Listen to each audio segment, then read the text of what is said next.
Hello, this is Matt on the Moon Lambeau channel. The XRP ledger has been forked 3 times, and I'm willing to bet that almost none of you knew that.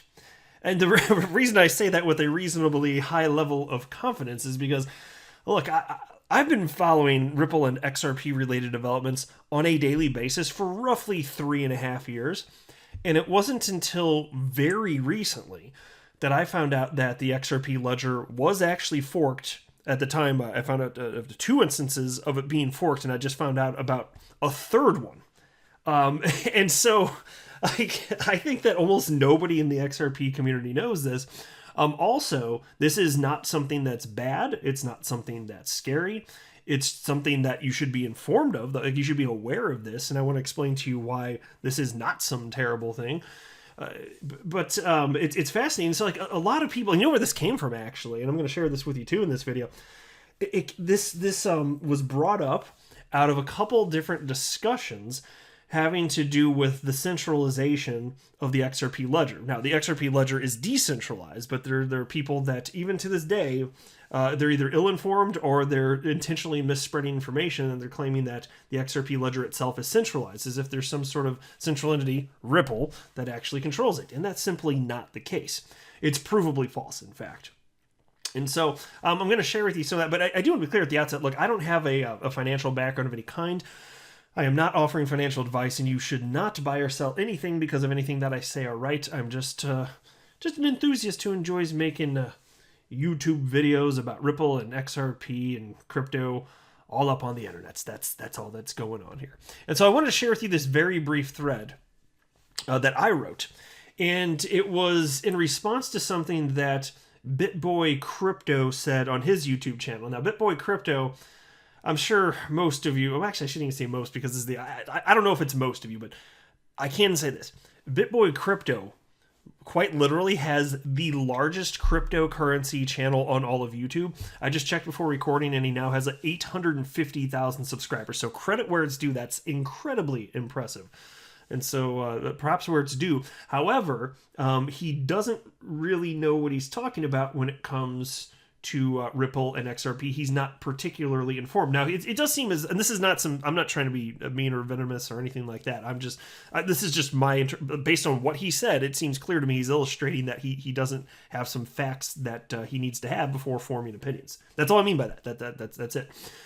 And so I wanted to set the record straight on something that he said here having to do with the centralization of this, because he's got such a huge audience that he's just spreading misinformation. Like, I just wanted to correct the record because I get the sense that he's operating in good faith. I think that he believes what he's saying. He's just wrong. And so he never ended up responding to me. I don't know if he did see this. Now, mind you, he's got tons of Twitter followers too. So let's see how many now. Look, he's got 282,000. So that's enough that he may not have even seen in my filter. Like, even with my number of followers on Twitter, which is substantially fewer than that, I can't see every single notification. There's just no freaking way. There's too much endlessly coming.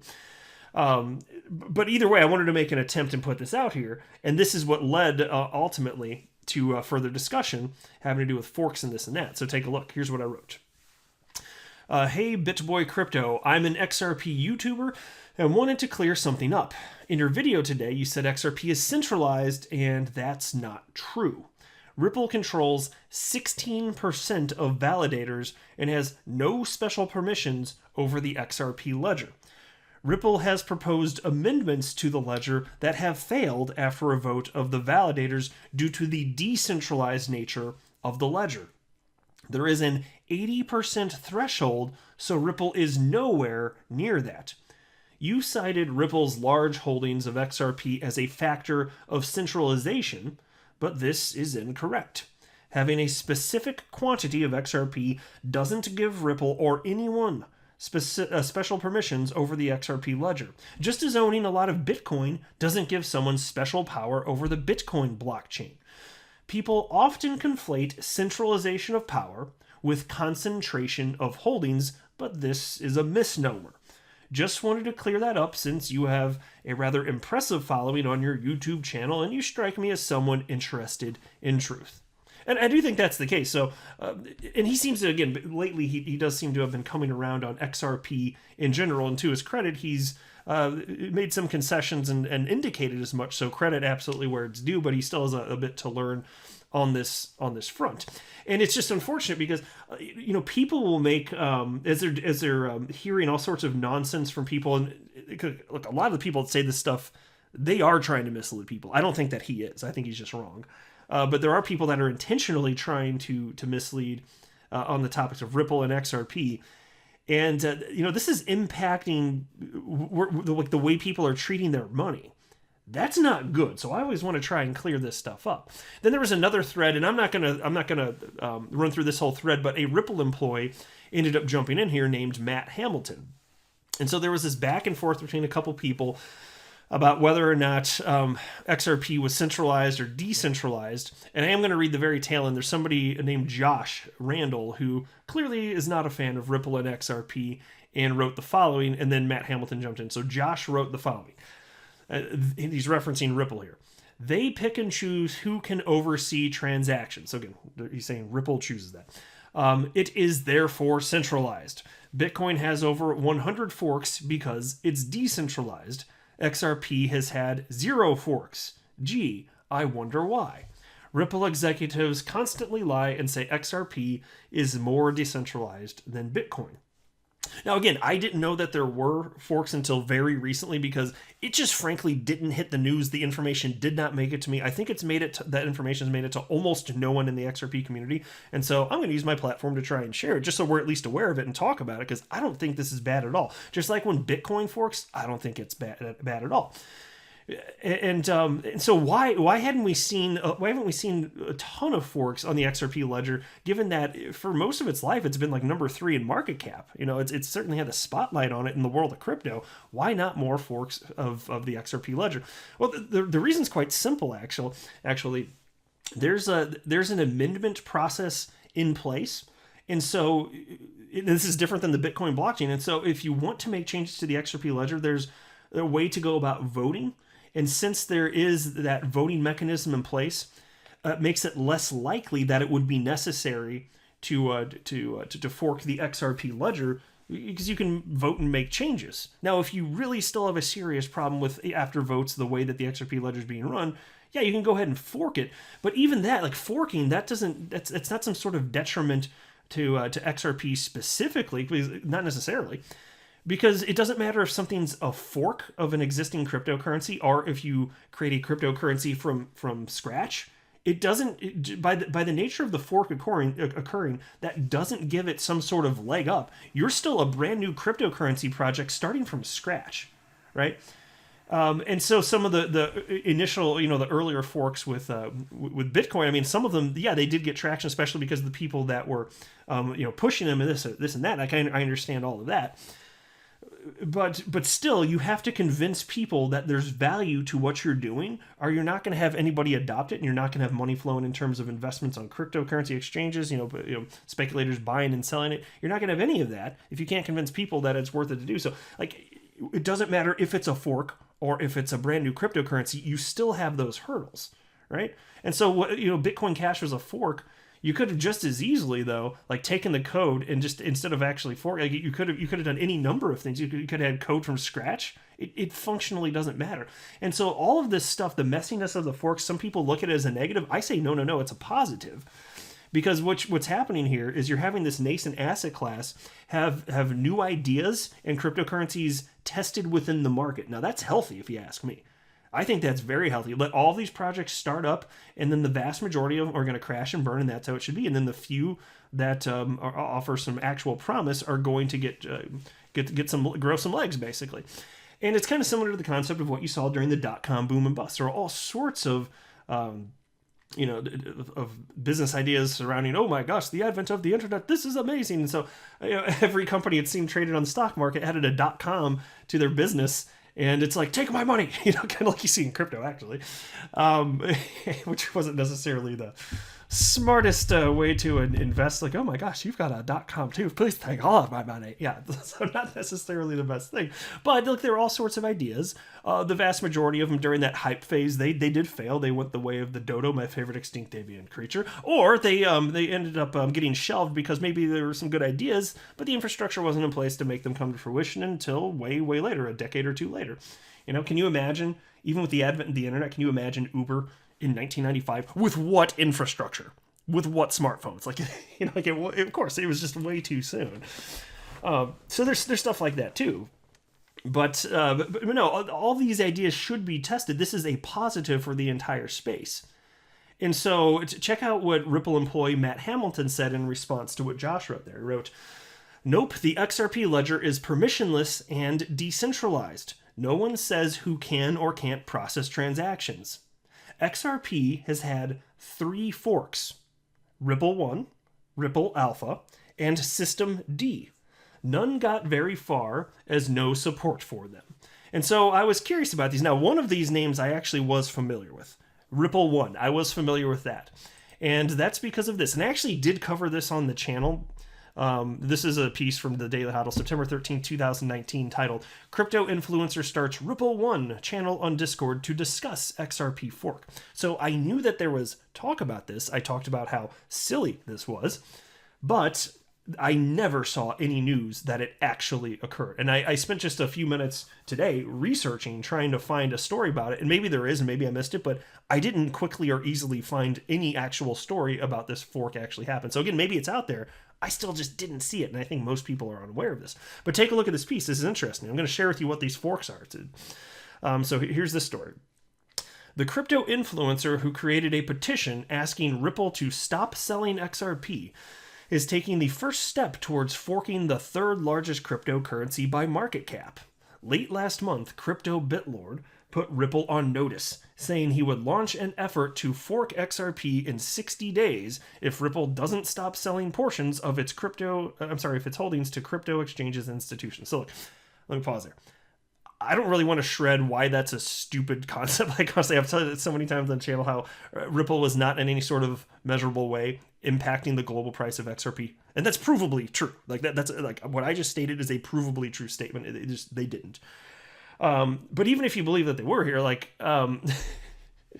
it's, in his mind, crypto bitlord here, this was a threat to Ripple. Stop it or else. Okay. But and there's something about it, and when people don't I think there's something about the idea of it being a fork of the XRP ledger that it sounds like perhaps a little more intimidating. But the truth of the matter is, it's just what I said a few minutes ago, which is that it doesn't matter if it's a fork or if it's a brand new crypto project from scratch. Good luck getting traction, because you have to drive value, and that takes a lot of work. Good luck getting listed on exchanges, for example. Like it's no easy task, and so I don't care if it's a fork or a clone or something else built from scratch. It's a very difficult, especially this far into things in the world of crypto. Like, I know we're still in an nascency, but damn, it's much harder now than it would have been a decade ago to get any sort of traction here.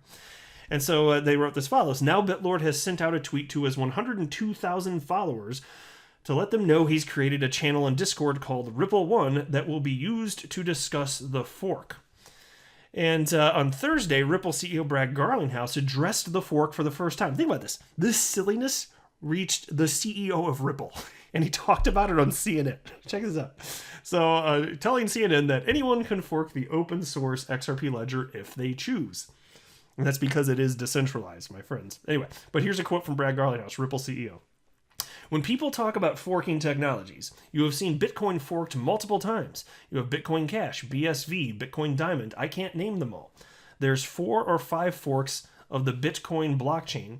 Bitcoin, obviously, the primary Bitcoin, has remained the most notable.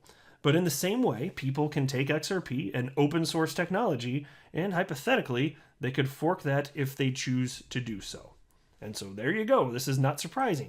And then there was this one also. System D is the other one that they cited. I could not find a single article on this, but I did find discussion of this on xrpchat.com. And this is from January 10th, 2019. And it states the following: "We are very proud to announce that we have successfully forked the main Ripple network in preparation for providing functionality for our security token platform called The State. More information about the state is available at blah, blah, blah. This is the first hard fork of the Ripple network, and it is called System D. And so I'm not going to go through the rest of it, but so it happened, and it didn't make any news, and it failed. Like, there is absolutely no support for this. And I'm not cheering that on.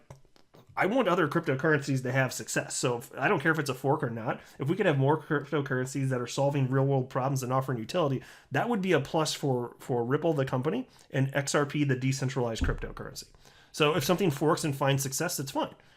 And even if it were for the same use case, if it were being positioned for the same use case as XRP in any number of ways, especially as a bridge currency, and it got traction, I'd be excited about that. I'd be like, guys, look at this. I'd talk about it on the channel. Maybe I'd buy it. That'd be fine. I don't care. Look, whoever's going to solve that problem, like, yeah, I'm interested in that. It just happens to be the case that XRP is the only cryptocurrency that's being positioned as a bridge currency on a global level. It's the only one that's being positioned for that. Which is astonishing to me because there's over 8,000 cryptocurrencies, but that's it. And then there's this one. This is the third one, Ripple Alpha. Ripple Alpha Association settle from a small amount from anywhere in the world. And so this is their main screen right here. And they might as well be completely defunct at this point. Like, go to their roadmap here.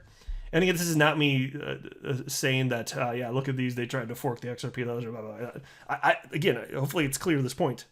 I think that forks are perfectly fine and healthy. I have no problem with them whatsoever, because you got to make your own way, whether it's a fork or a new cryptocurrency from scratch. And I want a bigger cryptocurrency ecosystem, so I think it's a good thing. Like, I say go for it. If you think you can do something, fork anything you want to fork, whatever. If you think you can get support for it, give it a whirl. Most of it's going to fail, and that's fine. I'd rather them have success, but this is a third fork that did fail. And here's the roadmap, and you can see I'm just scrolling through on the screen. And look at this. There's a few things for the calendar year 2020, not much, and nothing for 2021. It's dead. There's nothing here. And it was interesting only in that the coin that they created, which I think was called XLA, they were touting that it's actually centralized. So they forked this, and then they turned the decentralized XRP ledger into a new thing that ends up being centralized by design. So, which is fine if that's what they want to do. I don't have any beef with that. Okay, go for it. But it looks like they have not found traction at all. And so there we are. So now you know the XRP ledger has forked 3 times, and I'm sure it's going to happen again at some point in the future. But again, with the amendment process that's in place, you have a method for resolving distances or differences, or if you want to adjust something, it's not going to be as static as something like the Bitcoin blockchain. So it does make it less likely you're going to fork. But again, I don't even think forks are bad, so I don't even think that really functionally matters. I'm just observing that to be the case. But there you go. So I'll wrap up there. I am not a financial advisor. Do not buy or sell anything because of anything that I say or write. That would be a very, very, very bad idea. Until next time, to the moon, Mambo.